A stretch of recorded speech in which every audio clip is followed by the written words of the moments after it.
بسم اللہ الرحمن الرحیم نحمدہ ونصلی علی رسولہ الکریم اما بعد اعوذ باللہ من الشیطان الرجیم بسم اللہ الرحمن الرحیم ومن يشاقق الرسول من بعد ما تبين له الهدى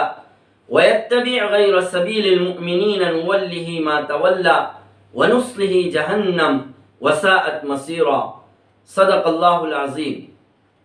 ناظرین اور سامعین، السلام علیکم ورحمۃ اللہ وبرکاتہ۔ علی بلاغ چینل میں آپ کا خیر مقدم ہے۔ آج 26 نومبر سن 2021 بروز جمعہ ہے۔ جمعہ کی مناسبت سے آج کی ہماری گفتگو کا موضوع ہے گستاخان رسول کا عبرتناک انجام۔ ناظرین اور سامعین،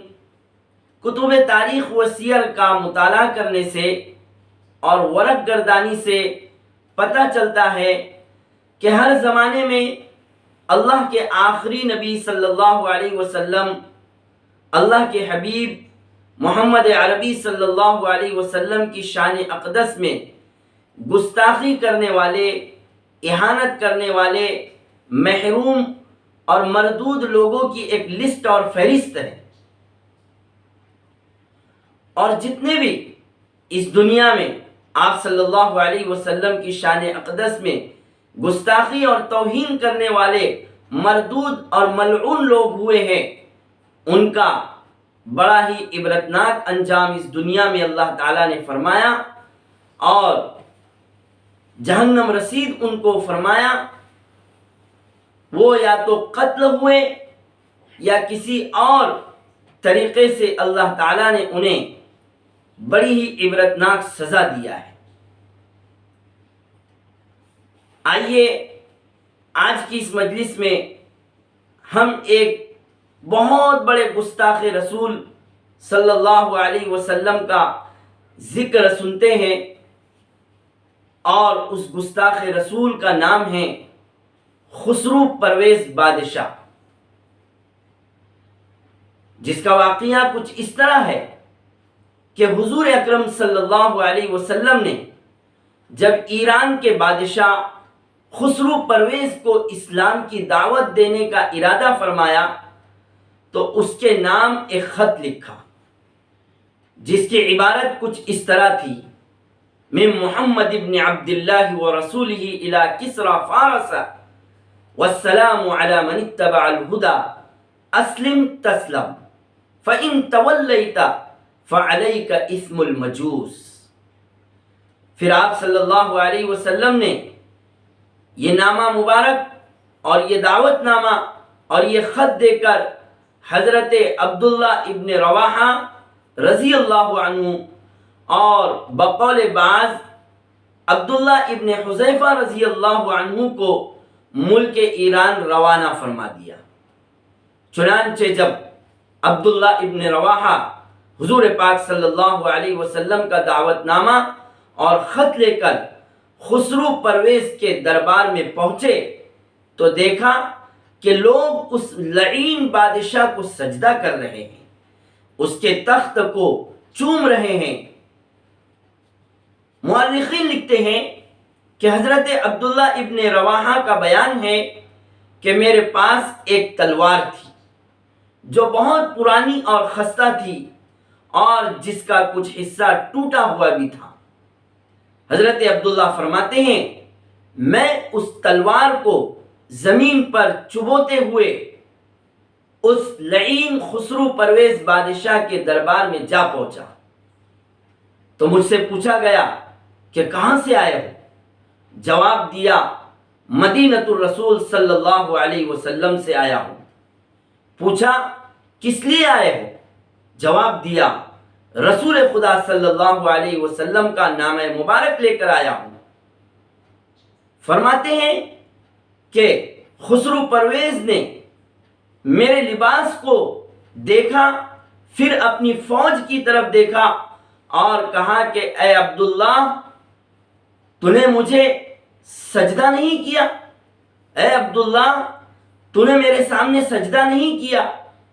تو حضرت عبداللہ نے فرمایا کہ میں بندے اور انسان کو سجدہ نہیں کرتا ہوں، سر جھکانے کا در صرف ایک ہے اور وہ دربار رب العالمین کا ہے۔ خسرو پرویز نے کہا کہ تم مجھے جانتے ہو، مجھے پہچانتے ہو، میں کسریٰ بادشاہ ہوں۔ آپ رضی اللہ عنہ نے جواب دیا، ہاں میں جانتا ہوں کہ تیرے وجود کا مرکز و مادہ ایک قطرہ ناپاک ہے اور تو پاخانے کی ایک تھیلی ہے۔ تو اس نے کہا کہ میرے سامنے تیری ایسی جرت تاریخ میں لکھا ہے کہ اسی دوران آپ کو ڈرانے اور دھمکانے کے لیے خسرو پرویز نے آپ کی طرف ایک شیر چھوڑ دیا تاکہ آپ رضی اللہ عنہ خوف زدہ ہو جائے، مگر صحابی رسول نے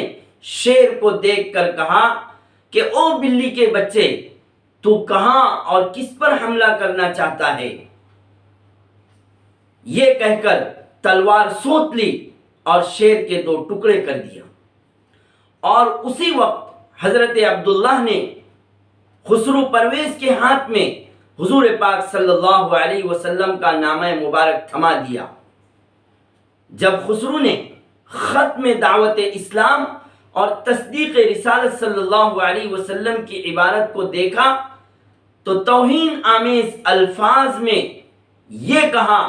کہ کون ہے یہ میرا غلام جو اتنی جرت کے ساتھ مجھے خط لکھتا ہے اور میرے نام سے پہلے اپنا نام لکھتا ہے، اور یہ کہہ کر خط کو پھاڑ دیتا ہے اور فوراً یمن کے والی بادان کے پاس اپنا فرمان بھیج کر یہ کہتا ہے کہ فوراً تیز رفتار نوجوانوں کو تیز رفتار سواری سے مدینہ بھیج کر محمد نامی شخص کو پکڑ کر میرے پاس حاضر کیا جائے۔ ادھر حضرت عبداللہ ابن رواحہ رضی اللہ عنہ حضور اکرم صلی اللہ علیہ وسلم کی خدمت میں حاضر ہوتے ہیں اور روتے ہیں اور رو کر سارا ماجرا اور سارا واقعہ بیان کرتے ہیں۔ واقعہ سن کر آپ صلی اللہ علیہ وسلم کی زبان مبارک پر خسرو پرویز کے لیے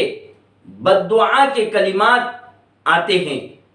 آپ صلی اللہ علیہ وسلم فرماتے ہیں، اللہم مزق ملکہ کل ممزق، کہ اے اللہ خسرو پرویز کی سلطنت اور بادشاہت کے ٹکڑے ٹکڑے فرما دیجیے۔ چنانچہ اس بد دعا کا اثر یہ ہوا کہ خسرو ہی کے بیٹے شیر وے نے ایک دن محل میں گھس کر